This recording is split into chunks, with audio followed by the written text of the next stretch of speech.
prazer muito grande estar aqui. É sempre um prazer enorme falar para sindicalistas. É importante para nós da academia, que não temos a mínima ideia de como vive o sindicato, né?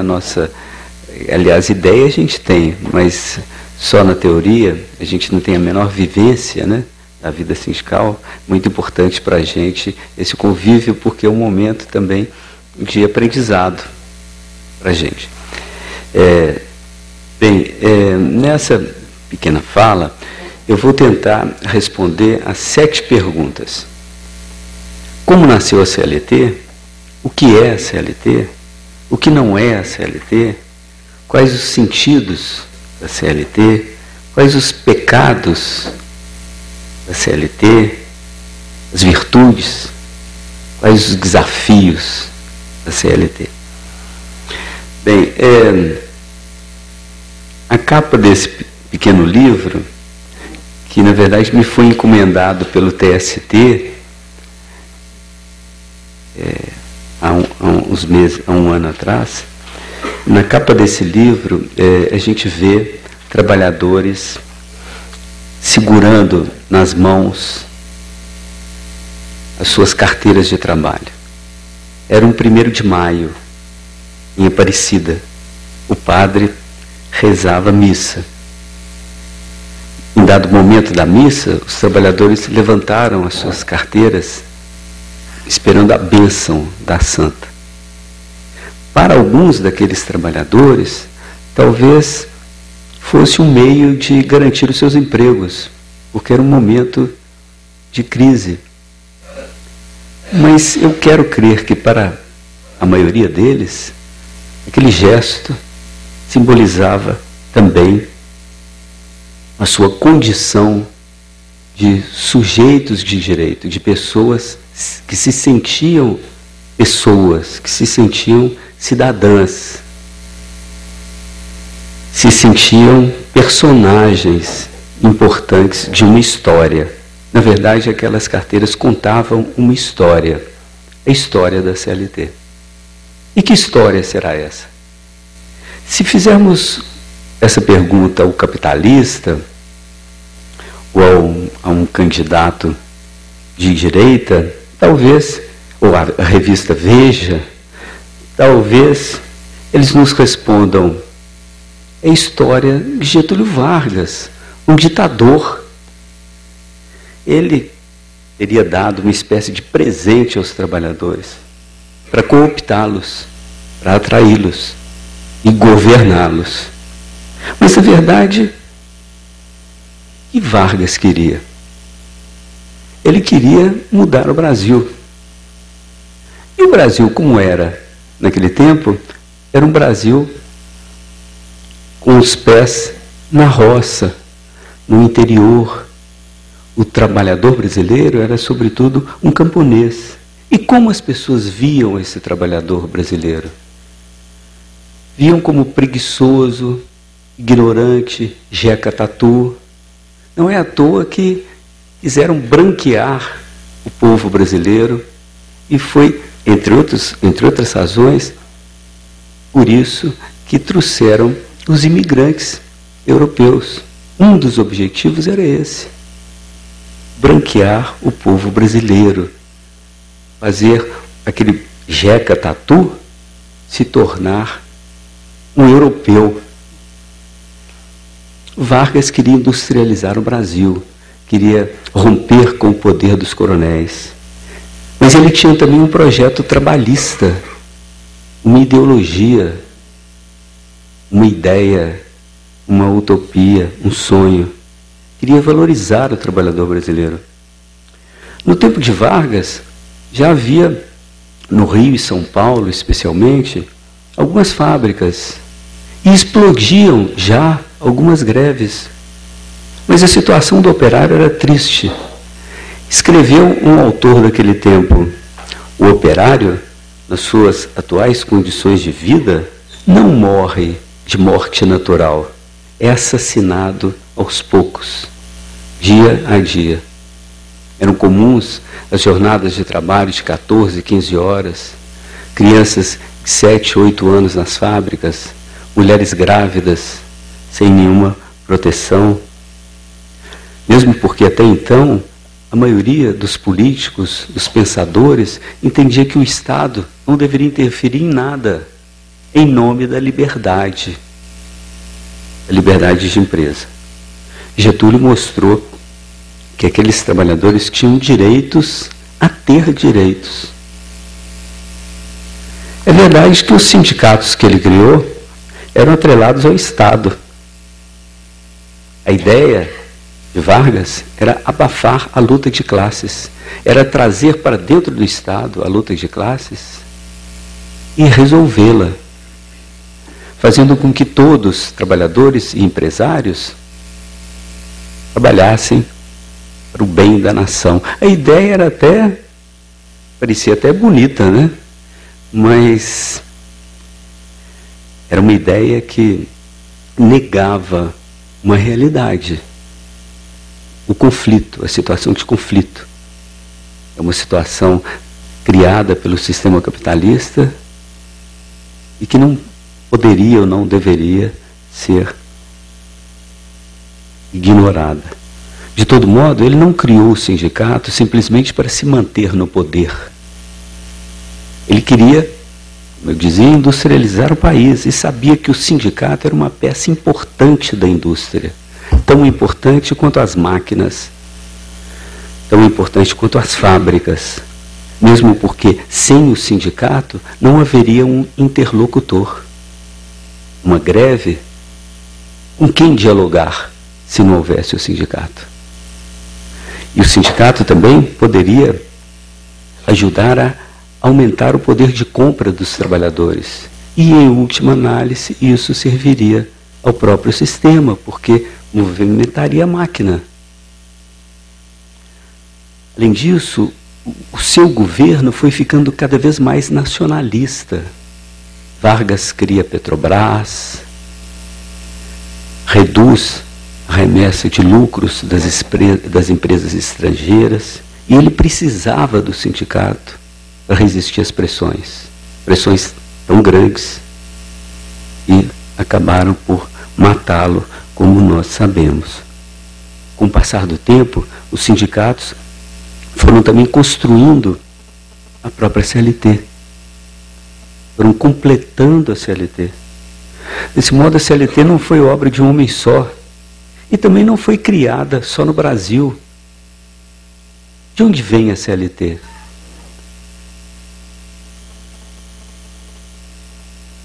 CLT vem também da Europa, porque foi lá que o direito do trabalho nasceu.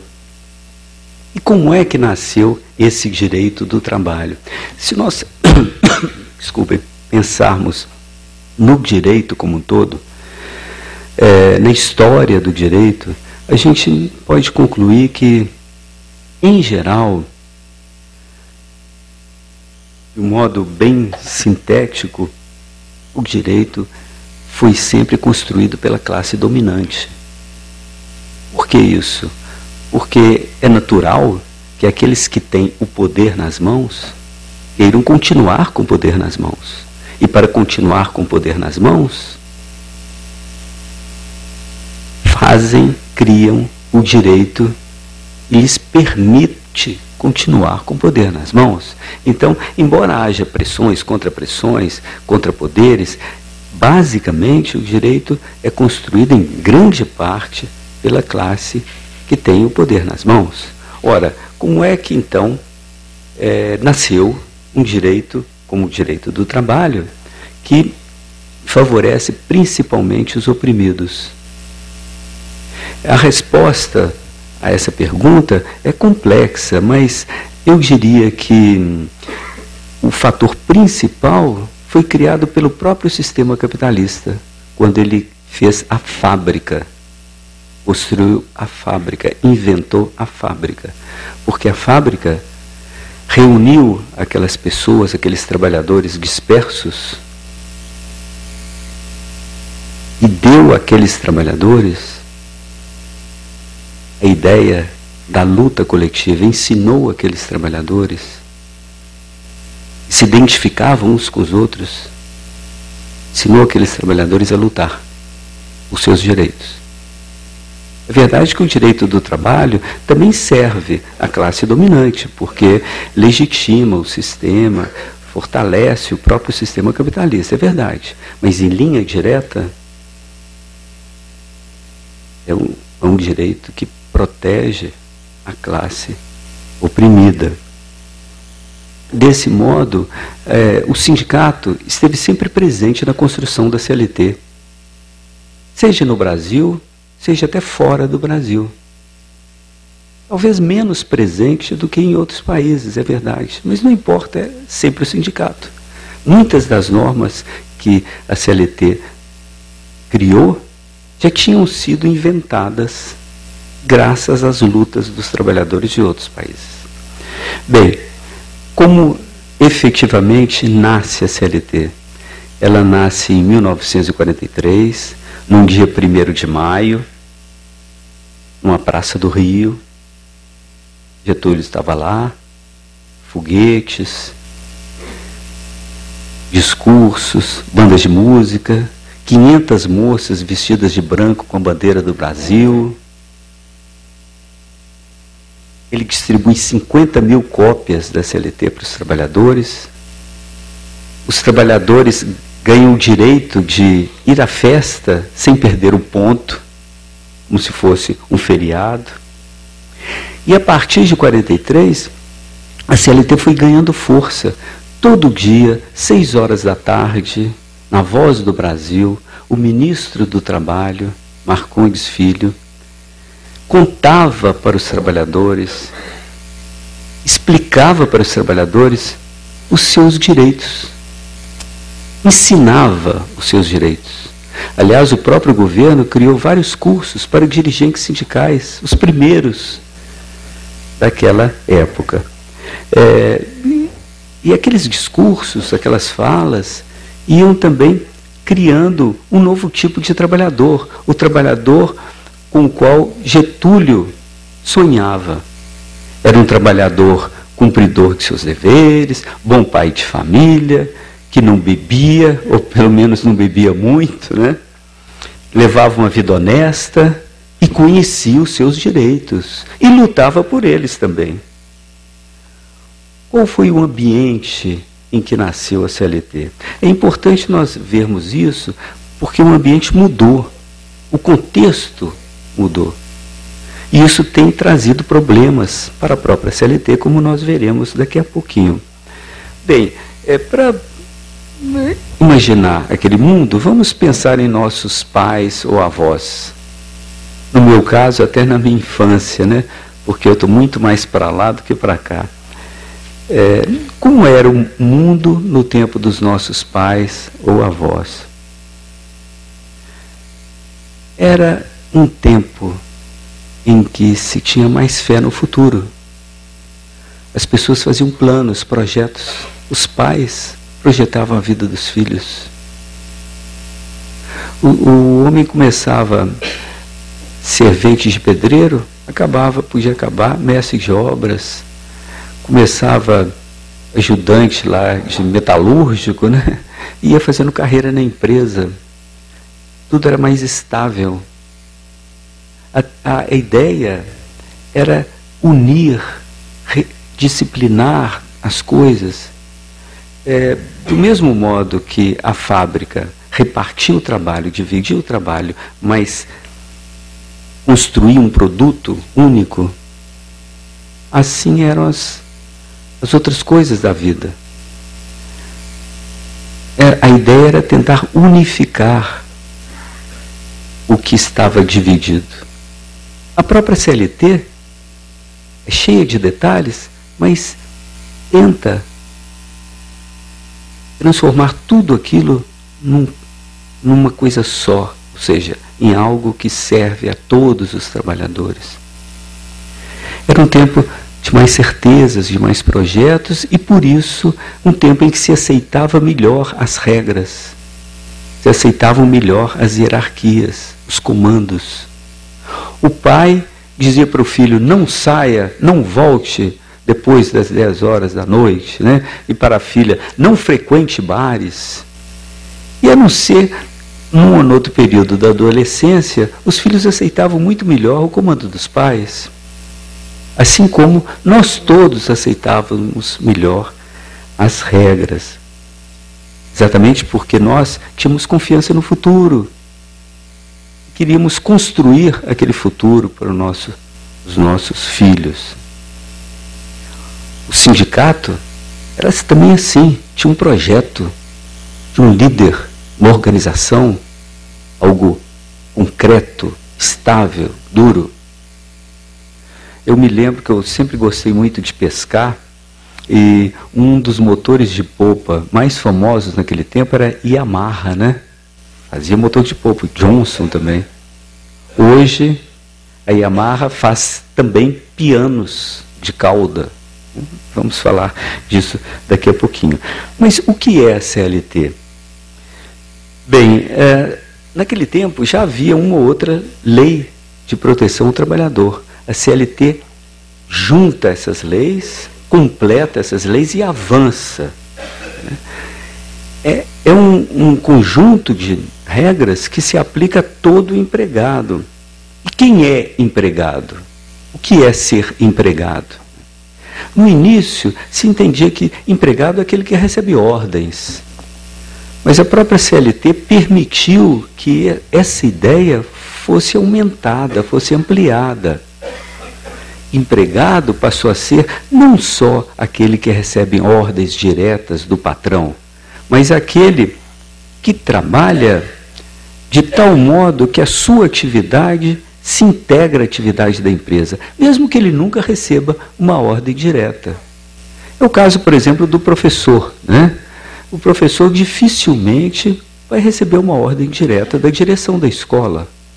Ela não dirá a ele: professor, ensine desse jeito, ensine de outro jeito. E ainda assim, mesmo sem receber ordem nenhuma, ele pode ser considerado empregado. Isso também nos mostra que o direito não é só a lei, não é só o que está escrito na CLT, mas a forma que nós temos de interpretar a lei, as interpretações da lei. Na verdade, nós interpretamos tudo na vida, né? Até quando nós nos olhamos no espelho toda manhã, nós interpretamos o nosso rosto, ou o rosto da nossa mulher, ou do nosso marido, né? No futebol, o árbitro interpreta a cada momento tudo. O jogador cai, ele se pergunta: está simulando uma falta ou foi falta mesmo? Né? Mesmo as regras simples, muito simples, elas são interpretadas por nós. Só que às vezes nós não notamos isso. Vejamos, por exemplo, a regra: é proibido fumar. Vamos supor que houvesse essa regra nessa sala. É proibido fumar. Se um de nós acendesse o cigarro, simplesmente acendesse o cigarro, estaria violando essa regra? Mas, sim, certamente poderia ser linchado, né? Mas ele estaria violando essa regra? Estaria ou não estaria? Né? Uns poderiam achar que sim, outros que não. Né? E a mesma coisa acontece na prova judicial, né? No processo. Por exemplo, o juiz pergunta à testemunha, o José trabalhava todos os dias? A testemunha responde: sim, ele trabalhava todos os dias. O que será todos os dias? De domingo a domingo? Ou só os dias úteis de trabalho? Né? É claro que essas variações de interpretação trazem insegurança, mas também permitem que o direito avance, se adapte à realidade. Permite que os juízes, advogados, procuradores, promotores criem o direito. Permite até que os sindicatos criem o direito. Que o sindicato, um líder sindical, um advogado do sindicato, pode ver uma regra e imaginar sentidos novos para a regra. Eu dou um exemplo de mudança que talvez vocês conheçam, as chamadas horas de transporte. Até algum tempo atrás, Quando a empresa fornecia ônibus para o empregado ir trabalhar, esse tempo passado no ônibus não era considerado tempo de trabalho. Depois os tribunais começaram a pensar no seguinte: o sujeito entra no ônibus. Às vezes ele não tem alternativa, porque não existe outro ônibus, um ônibus público, para ir até a fábrica. Ele tem que pegar aquele ônibus da empresa. Ora, dentro desse ônibus, é como se fosse, ele já estivesse dentro da empresa, pelo menos até certo ponto. Porque se ele briga, por exemplo, com o seu companheiro, os dois podem ser despedidos por justa causa, o que não aconteceria se a briga fosse na rua. Então, os tribunais começaram a pensar, bem, sendo assim, se a empresa fornece o transporte, o sujeito não tem alternativa, e ele toma um ônibus, o justo será concluir que o trabalho dele começa quando ele toma um ônibus. Então, se ele trabalhou 8 horas na empresa, mas viaja 1 hora de ônibus, na verdade ele está trabalhando 9 horas, ele tem direito a 1 hora extra, né? E esse é só um exemplo. O que mais nos ajuda a interpretar a CLT são os princípios. A CLT tem princípios que são como alicerce, né, de um prédio. São os princípios que dão sentido àquelas pequenas regras. O princípio mais importante é o princípio da proteção. Todas as regras da CLT devem ser interpretadas pela pessoa, pelo advogado, pelo juiz, pensando nesse princípio da proteção. O que isso significa? Significa, como diz a frase citada pelo nosso presidente, né, que entre o fraco e o forte, entre o pobre e o rico, é a liberdade que escraviza, é a lei que liberta. Ou seja, se 2 pessoas são desiguais e nós deixamos essas 2 pessoas por conta delas, a tendência é o mais forte esmagar o mais fraco. Aliás, a gente pode imaginar até uma luta de boxe, né? O Mike Tyson lutando comigo, né? Com regras iguais, todos saberemos o resultado. Então o direito do trabalho parte da ideia de que as pessoas são desiguais. É diferente do direito civil, né? O direito, por exemplo, que regula as nossas relações da vida, do cotidiano. Quando a gente vai tomar um café no bar, ninguém nos pergunta se nós somos pobres ou ricos. Tomar o café. A regra é a mesma. A ideia é de que todos são iguais. No direito do trabalho, não. A ideia é que todos são diferentes. São desiguais. Os que têm os meios de produção, os que não têm os meios de produção. E por isso, então, protege aqueles mais fracos, que são os que não têm os meios de produção, os trabalhadores, né? Outro princípio também importante é o da norma mais favorável. Ou seja, se nós temos aqui a Constituição dizendo uma coisa, a CLT dizendo outra coisa, a convenção coletiva dizendo outra coisa, sobre o mesmo assunto, se isso acontecer, nós não vamos aplicar a Constituição, nós vamos aplicar a que for mais favorável, a regra mais favorável. Pode ser a Constituição, mas pode ser também a convenção coletiva. Então, vigora a regra mais favorável. Outro princípio que tem a ver com esse também é o princípio da dúvida. Se o juiz, lendo a lei, fica em dúvida sobre o sentido da lei, o que a lei quer dizer, ele deve preferir a interpretação que favorece o trabalhador. Um princípio. Outro princípio também importante é o da primazia da realidade. Significa que a realidade é que vale, não é o rótulo, não é a fantasia. Então vamos supor o seguinte, um trabalhador e o seu patrão. Os dois assinam um contrato dizendo que o trabalhador não é empregado. O trabalhador pode ir até a televisão, Jornal Nacional, e falar: eu não sou empregado. No entanto, se algum dia a situação dos dois for parar na justiça, e o juiz concluir que ele efetivamente era empregado, aquilo que eles escreveram, aquilo que ele disse, não vale nada, porque o que vale é a realidade. A realidade. Outro princípio é o da irrenunciabilidade. O trabalhador não pode renunciar aos seus direitos. Então vamos supor que o trabalhador diga: eu renuncio ao 13º salário desse ano, não quero receber, não preciso receber. Aliás, eu faço questão de não receber. Vamos supor que ele escreva tudo isso. Livremente, sem nenhuma pressão, vamos supor que seja até assim. No entanto, ele pode, um mês depois, mudar de ideia e cobrar esse 13º do patrão, inclusive na justiça. Porque o direito não pertence só a ele. Por isso que ele não pode abrir mão. O direito é um direito que tem a ver com todos os trabalhadores. Cada trabalhador que abre mão do seu direito faz com que o direito se enfraqueça. O direito também pertence à família do trabalhador. Por isso é irrenunciável.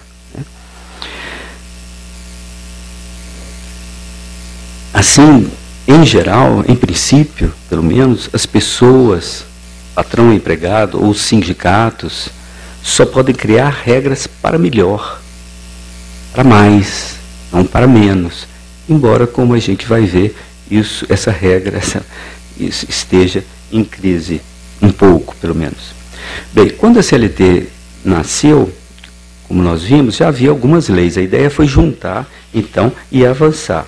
Depois da CLT, no entanto, outras leis surgiram, como a do Fundo de Garantia, do 13º salário. Elas não estão dentro da CLT propriamente. E o que não é a CLT? A CLT, por isso mesmo, não é todo o direito do trabalho, né? Se a gente vai a uma livraria e compra uma CLT, a gente não está comprando todas as leis do trabalho, a não ser que naquele livro eles tenham adicionado essas outras leis. A Constituição também, naturalmente, está fora da CLT, mas como ela tem muitos direitos trabalhistas, ela trouxe para dentro dela muitos direitos trabalhistas, de certo modo a CLT está dentro dela. Isso foi muito importante, porque quando a Constituição trouxe para dentro dela direitos trabalhistas, ela fortaleceu esses direitos. Nós podemos até entender que esses direitos não podem ser diminuídos, porque os direitos das pessoas sociais que estão na Constituição, segundo a própria Constituição, não podem dar marcha ré. A gente pode até interpretar assim, embora nem todos o façam, né? O direito do trabalho, a CLT, também não tem nada a ver com o direito civil, embora às vezes também as coisas se misturam um pouco. Não é também a convenção coletiva, né? Como eu disse, se eu tenho a CLT aqui, uma convenção coletiva ali, eu posso até desprezar a CLT, aplicar a convenção coletiva, desde que a convenção coletiva seja mais favorável ao trabalhador, né? Em certo sentido, a CLT é até maior do que parece ser, porque ela serve de norte, de bússola, de guia para as outras leis. Quando um deputado, um senador, imagina um projeto de lei, ele certamente parte da CLT, põe os olhos na CLT. Desde que ele seja, claro, um bom deputado ou senador, né? Mas às vezes a CLT também pode ficar menor do que é, porque nós podemos interpretá-la para o mal, né? Digamos assim, né? Interpretá-la equivocadamente. Por exemplo, há uma regra na CLT que diz que quem é cooperativado não é empregado. Ora, pode acontecer que o sujeito entre para uma cooperativa, mão de obra, né? E nem saiba direito o que é essa cooperativa, para que serve essa cooperativa. E, na verdade, no dia a dia, ele age subordinadamente, né? Ele age como empregado. Na prática, ele age como empregado. Ora, um juiz pode ver essa regra, ler essa regra, pensando só nas palavras da regra, e, num determinado caso, dizer: Joaquim, você não é empregado? Porque a CLT diz que cooperativado não é empregado, e você é cooperativado, então você não é empregado. Mas ele pode também, e deve, né, ler aquelas palavras da lei, mas ver o sentido daquelas palavras da lei, encontrar outro sentido. E concluir: bem, a lei diz isso, mas quando ela diz isso, ela se refere ao verdadeiro cooperado, né? Aquele que realmente trabalha com autonomia. E não é o caso seu, Joaquim. Então eu vou te dar ganho de causa, né? Às vezes a CLT fica menor também porque ela perde efetividade, ela não funciona na prática ou funciona mal. E nesse caso, isso tem muito a ver com a força do sindicato. Porque num país de sindicato forte, a lei tende a ser mais cumprida. Tem a ver também com o número de fiscais. No Brasil, é apenas um para cada 6.438 empresas. Um fiscal para 6.438 empresas. Nós vamos falar disso depois. Quais os sentidos da CLT? Nós podemos ver a CLT como um livro, né? Eu vou na livraria e pergunto: tem uma CLT aí? Quanto que é a CLT? Se a gente for pensar na CLT assim como um livro, a gente pode imaginar que nas mãos de um advogado, ela é como se fosse um bisturi na mão de um médico, né? O seu instrumento de trabalho, né? O advogado às vezes até faz questão de mostrar que ele está com a CLT nas mãos. Nas mãos de um estudante, mostra que ele está estudando, né? Nas mãos de um líder sindical, mostra que ele conhece ou quer conhecer as leis de a lei que protege os seus liderados. Nas mãos daqueles trabalhadores da foto, né? A CLT, uma CLT ou uma carteira de trabalho, mostra que eles se acham cidadãos também, né? Querem ser cidadãos, se acham cidadãos. Mas mesmo se pensarmos na CLT não como um livro, né? Mas como norma, os seus sentidos foram mudando com o tempo. É provável que no tempo de Vargas, os trabalhadores tenham recebido a CLT como se fosse um presente, pelo menos em parte. É possível que tenha sido assim, em parte, porque eles já lutavam, mesmo minoritariamente, por seus direitos. Mas hoje, a própria figura de Vargas vai se diluindo, né? Os trabalhadores não ficam pensando em Vargas, né? O tempo passa, as lembranças se perdem. Como as pessoas veem hoje a CLT? Nós fizemos umas pequenas pesquisas sobre isso. Em geral, os empregadores veem a CLT como inimiga, como aquilo que lhes foi tirado. É um obstáculo à exploração, né? Ao ganho. Dizem também que ela é velha, detalhista, feita por um ditador, né? Como eu dizia. Esquecem, esses empresários, que a CLT aumenta o poder de compra dos trabalhadores. E com isso, ajuda a movimentar a indústria, o comércio. Já os empregados veem a CLT como algo que eles conquistaram. E eles efetivamente foram conquistando a CLT, passo a passo. Porque a CLT não nasceu num dia só. Ela começou a nascer num dia só. Ela foi se aperfeiçoando com o tempo. Mesmo as coisas que não mudaram, As letras que não mudaram, as palavras que não mudaram, foram ganhando novos sentidos, graças, em grande parte, às lutas dos trabalhadores. E quais os pecados da CLT? Quando ela nasceu, ela deixou de fora domésticos, rurais. Com o tempo, uns e outros foram ganhando direitos. Mas até hoje, ela deixa de fora os avulsos, os autônomos. Aliás, não os avulsos, os eventuais, os autônomos, né? Aquele que trabalha esporadicamente para um ou para outro, os autônomos, mesmo que sejam pobres. Existem também algumas regras ultrapassadas, como, por exemplo, a embriaguez habitual, considerada justa causa. Vários juízes hoje procuram ler esta regra com outros olhos, de outro modo. Mas pela letra da CLT, se o trabalhador é alcoólico, né,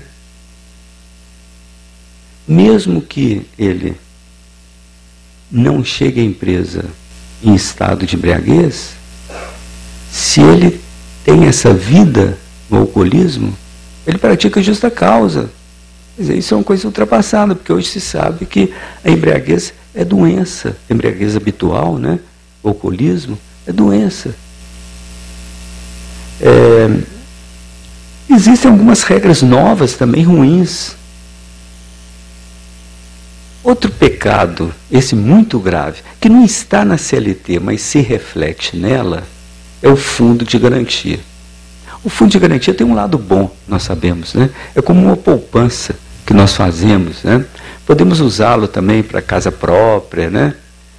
Para atender necessidades urgentes, doença, câncer, por exemplo. Mas o fundo de garantia tem uma face má.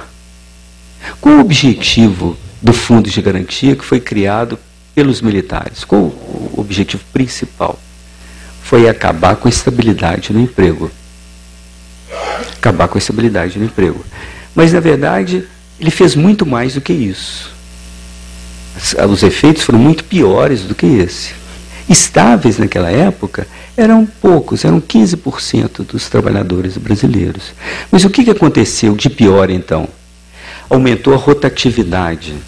Por exemplo, em 2012, 2 anos atrás, no Brasil foram admitidos mais ou menos 1.700.000 trabalhadores e despedidos 1.600.000 e tantos mil, quase a mesma coisa. Diminuiu o direito de resistência. Que direito que é esse? É o direito, nem está escrito, mas existe.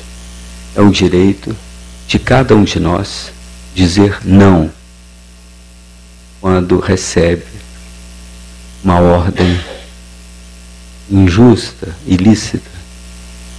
O patrão vira-se para o empregado e diz: sobe nesse andaime. O empregado vê que o andaime é perigoso e diz, ou pode dizer teoricamente, não subo. O patrão diz: faça hora extra. E não havendo necessidade da empresa, o empregado pode dizer: não faço. Esse é o direito de resistência que existe na teoria, mas não existe na prática, porque ele sabe que se ele fizer isso, ele perde o emprego. Né? E é pior do que isso ainda. Vamos imaginar, eu uso muito esse pequeno exemplo, vamos imaginar que um de nós amanheça com as ideias meio malucas na cabeça, né?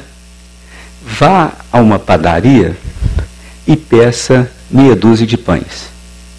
A gente vai lá, pergunta: quanto que é o pão? O senhor diz: o pão aqui meia dúzia são mais ou menos R$1, né, digamos, né, R$1. Então a gente fala para a moça: embrulha por favor esses pães. A gente pega o pão, vai ao caixa e pergunta: quanto que eu devo mesmo? R$1. Pois bem, não vou pagar. A gente está com a cabeça meio ruim naquele dia, né? O que vai acontecer? A moça do caixa vai dizer: não, o senhor tem de pagar, senão não leva o pão. Não, mas eu vou levar o pão e eu não vou pagar, porque eu não quero pagar. A moça falou, não, o senhor tem de pagar. E eu vou saindo com os pães na mão. O que a moça vai dizer? Oh, paga o pão, está saindo sem um pão, né? Se tiver um soldado lá perto, ela pode até dizer, pega ladrão, ó o ladrão, está levando pão, né? Bem, agora vamos supor que no dia seguinte, né, eu resolva procurar emprego numa padaria. É claro que não vai ser essa, né? Eu começo a trabalhar na padaria. O patrão não me paga hora extra. Será que eu vou dizer para ele, paga hora extra, paga ladrão? Jamais. Por que eu não vou dizer isso? Porque, ao contrário do que acontece nas relações normais, civis, no campo do trabalho, quem tem o poder nas mãos é o devedor, é quem deve, é o patrão. E por que o patrão é aquele que deve? Porque, em geral, primeiro vem o trabalho, depois vem o salário. Então, quem paga a sua parte, quem entra com a sua parte, primeiro é o trabalhador, depois que é o patrão. Então, como ele paga depois, ele é o devedor, está devendo, né? Vai pagar ainda. Ele tem nas mãos dele o destino do outro, a sorte do outro. Ele pode falar assim, não vou pagar, e se não pagar, como é que o outro vai comer? Alimentar a família. Então quem tem o poder nas mãos é o patrão, que é o devedor. E isso muda tudo. Vamos imaginar que a gente saia daqui e vai tomar uma cerveja. Será que vai passar pela cabeça nossa não pagar a cerveja? Eu sei que aqui o sindicato está aqui patrocinando, né, o Congresso, mas eu duvido muito que o sindicato esteja patrocinando a cerveja, né? Não está. Então, o direito civil, esse direito do café, da cerveja, propriedade, ele se cumpre espontaneamente todo dia. As pessoas, nós cumprimos essas leis, não tanto porque nós somos pessoas honestas, mas porque nós sabemos que se a gente não fizer isso, o outro vai reagir. Se a gente pegar um táxi e dizer para o motorista, ó motorista, gostei muito da corrida, foi um bom passeio pela cidade, só que eu não vou pagar. Se a gente disser isso, a gente sabe o que vai acontecer. Porque se nós, algum dia, por uma razão qualquer, ganharmos na loteria, uma coisa qualquer, nos tornarmos empresários, é bem possível que a gente se veja tentado a não pagar tudo ao nosso trabalhador, ao nosso empregado. Então nem é por uma razão de honestidade, razão outra, né? Claro que a honestidade entra no meio. Quais as virtudes da CLT? As virtudes da CLT. A CLT é maior do que parece. Como nós vimos, ela serve de referência, né, de bússola. Mas ela também serve para costurar as relações, para unir os trabalhadores. Como a convenção coletiva também serve. Se nós temos os mesmos direitos, nós nos sentimos mais ligados. Nós pensamos juntos. E a CLT não está parada no tempo. Desde que ela foi criada, ela já sofreu 1.236 alterações. Se nós pensarmos que a CLT tem 922 artigos, nós temos a dimensão disso, 1.236 alterações. Alguns dos artigos da CLT são, até hoje, tidos como exemplo no mundo. Tão avançados são. Por exemplo, o artigo que diz que se as empresas formam um grupo econômico, mesmo que esse grupo não seja formalizado, não esteja no papel, se as empresas formam um grupo econômico, elas são responsáveis pelos direitos do trabalhador. Ou seja, 3 empresas, digamos, formando um grupo, o trabalhador trabalha para uma delas só. No entanto, as outras 2 são também responsáveis pelos direitos dele. Quais são os desafios da CLT? Esses desafios têm muito a ver com o que aconteceu nos anos 70, mais ou menos, no mundo. O que houve, então? Nós sabemos que, naquele tempo, o poder de consumo, a empresa passou a sofrer pressões econômicas, porque o consumo se retraiu, o consumo diminuiu. As empresas, os ganhos das empresas, das grandes empresas, diminuíram.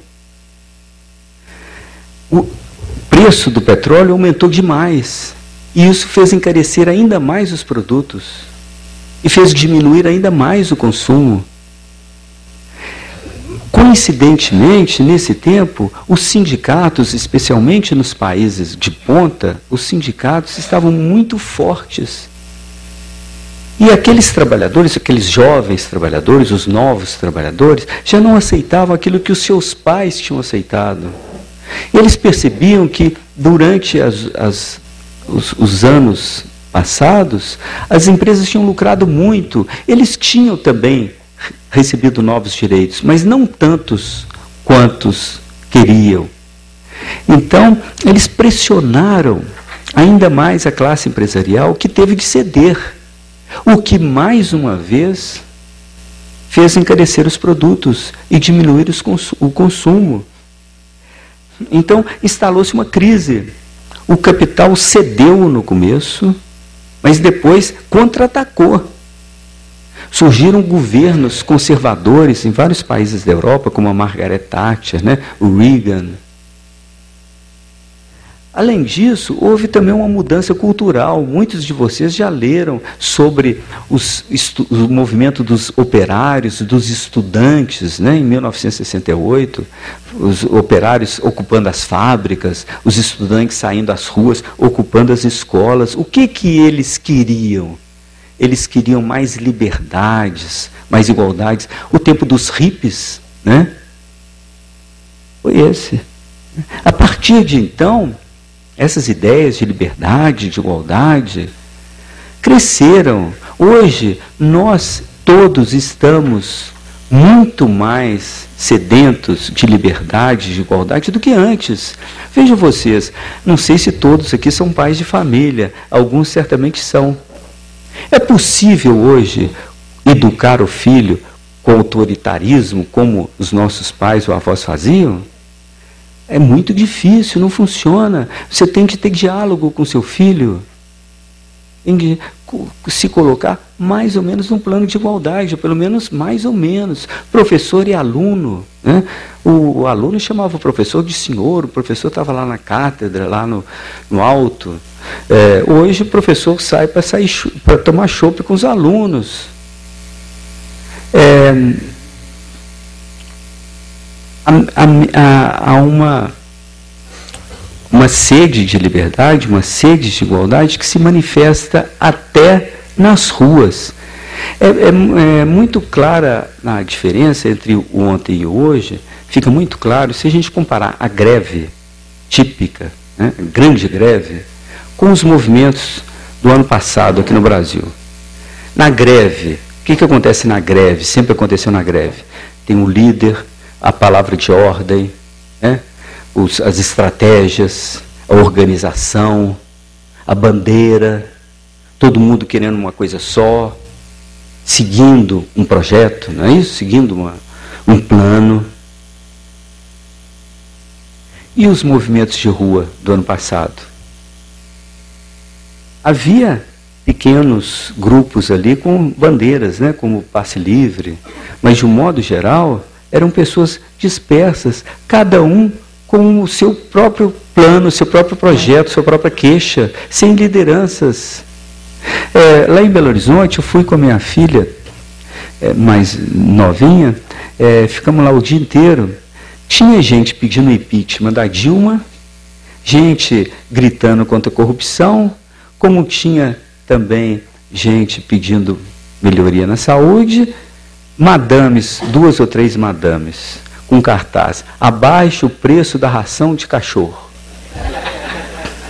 Um sujeito protestando contra o exame da OAB, porque ele tinha perdido 7 vezes, tinha tentado virar advogado, 7 vezes tinha perdido. E tinha até um outro com um cartaz dizendo assim, fora Anselmo Ramon. O Anselmo Ramon era o jogador do Cruzeiro. E um último cartaz dizendo, concordo com todos os outros cartazes. Então, hoje é tudo mais variado, mais fluido, mais inconstante, mais horizontal, né? Mesmo as pessoas mais individualizadas, mesmo quem critica a corrupção, muitas vezes está criticando a corrupção, não porque ela seja honesta, mas porque ela pensa assim, esse político aqui está engenheirado, está ganhando rios de dinheiro com corrupção, e eu aqui estou ralando, né, com o meu dinheirinho aqui. Que absurdo, ele está ganhando muito mais do que eu porque é corrupto, e eu não sou corrupto e ganho muito menos do que ele. É mais por isso do que por amor ao país. Quero acreditar. Há uma pressão tremenda, constante em todo o mundo contra o sindicato, porque o sindicato é o motor do direito do trabalho. O direito do trabalho funciona bem ou mal, cresce ou decresce, muito em função do sindicato. Então, uma pressão enorme contra o sindicato, a própria reestruturação da empresa foi pensada assim, para isso, também por isso. A terceirização é um ótimo exemplo.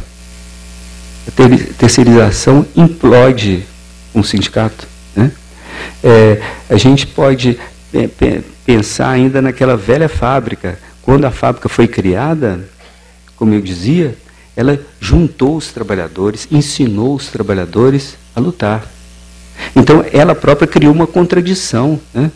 O capitalista criou uma contradição, ele não queria aquilo, mas ele precisava de juntar as pessoas, para as pessoas produzirem, e para ele organizar essas pessoas, disciplinar essas pessoas, comandar essas pessoas. Ele precisava disso. Por isso mesmo, durante todo esse tempo, ele vem lutando para resolver esse problema que ele próprio criou. A terceirização permite resolver esse problema.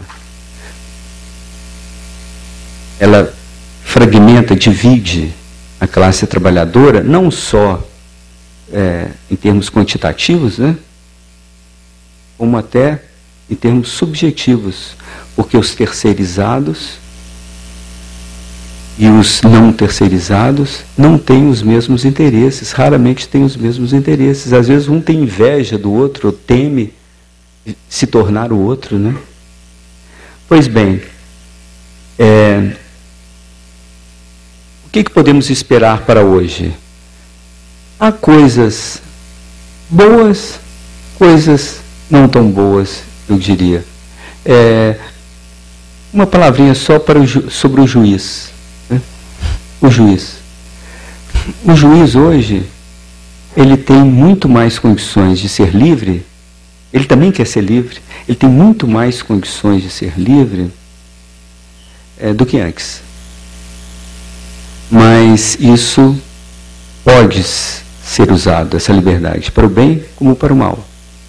A regra do direito, todas as regras do direito,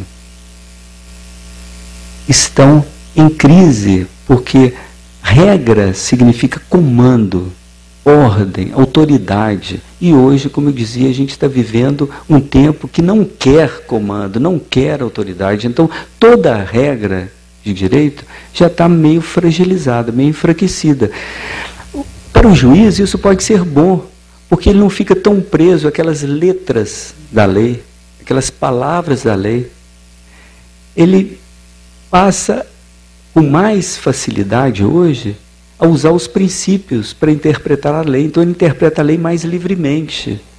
Isso pode ser usado, como eu disse, para o bem, embora possa ser usado também para o mal. O TST, por exemplo, tem usado isso para o bem. Eu dou Um exemplo, a despedida coletiva hoje tem de ser antes negociada. Isso não está na lei, mas o TST, Tribunal Superior do Trabalho, inventou essa regra, com base nos princípios, né? A própria terceirização, ela hoje é menor do que poderia ser, as hipóteses são menores, porque o TST está segurando. A gente não sabe até que ponto vai conseguir segurar, porque hoje há não só um projeto de lei, como no próprio Supremo Tribunal está havendo uma disputa para ampliar a terceirização, né? Bem,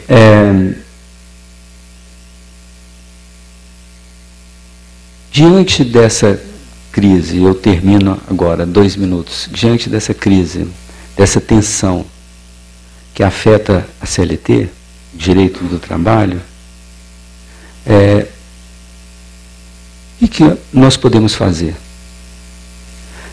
Eu diria que há 3 possibilidades. Primeira possibilidade, a gente ficar como um soldado na trincheira, usando as armas que nos restam, para tentar defender o que está, né? Com base também nos argumentos que a gente usava, que os nossos pais usavam, nos tempos mais antigos. Nós podemos também bater em retirada, entregar as armas, concluir que tudo deve ser flexibilizado, que trabalhador não é menor de idade, que ele que se vire, né? Posso entender assim. Mas eu acho que o terceiro caminho é o melhor. Qual seria o terceiro caminho? Tentar usar aquilo que o nosso tempo tem de bom para melhorar a CLT, o direito do trabalho. O que é que o nosso tempo tem de bom? Tem essa sede de igualdade, por exemplo. De participação, todo mundo está querendo participar, dizer a sua verdade. Então seria preciso, por exemplo, eu acho, né, embora eu não tenha a menor vivência, como eu disse, eu acho que o sindicato teria de se organizar de uma forma mais horizontal, ver melhor as bases. Teria que ser também mais móvel, mais fluido, mais elástico, né? Mais ou menos como esses movimentos. E tentar imitar um pouquinho esses movimentos de rua, né? E essa mesma filha, né, com quem eu fui ver as manifestações, quando tinha 3 ou 4 anos de idade, assistia muito Pokémon. E eu um dia perguntei para ela, Laura, mas afinal o Pokémon é bom ou é mau? Ela respondeu, depende. Eu falei, depende de quê? Depende do treinador. Eu diria que a CLT é também um pouco como Pokémon. Exatamente porque ela foi, em grande parte, construção dos trabalhadores, ela será, no futuro, em boa parte, o que os trabalhadores quiserem. Ela depende disso, depende de vocês. Muito obrigado, gente.